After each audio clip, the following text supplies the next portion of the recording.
मुळातच नवी मुंबई नेरूळ येथे छत्रपती शिवाजी महाराजांच्या स्मारकाचं पुतळ्याचं जो पुतळा इतके 4 महिने बंदिस्त होता, अत्यंत घाणेरड्या कापडात त्याला गुंडाळून ठेवलं होतं, त्याचं विधिवत रीतसर अमितजी ठाकरे यांच्या हस्ते अनावरण करण्यात आलं.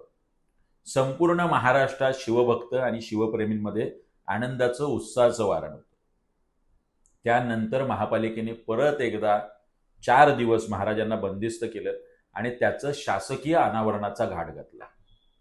याबद्दल शिवप्रेमी आणि शिवभक्तांमध्ये मुळातच संताप होता. परत एकदा अनावरणाची गरज काय, असा प्रश्न महाराष्ट्र विचारत होता. याला सुसंगत अशी भूमिका ठाणे लोकसभेचे खासदार नरेश मस्के यांनी घेतली. आत्ताच त्यांची भूमिका माझ्या वाचनात आली की श्रेयवादाची लढाई लढू नये. अमितजी ठाकरे यांनी उद्घाटन केल्यानंतर त्याचं परत एकदा उद्घाटन होणं हे संयुक्तिक होणार नाही.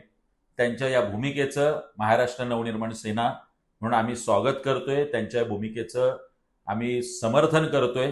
मुळातच हीच भूमिका सर्व मंत्री महोदय, आमदारांनी आणि पालिका प्रशासनाने घेणं गरजेचं होतं.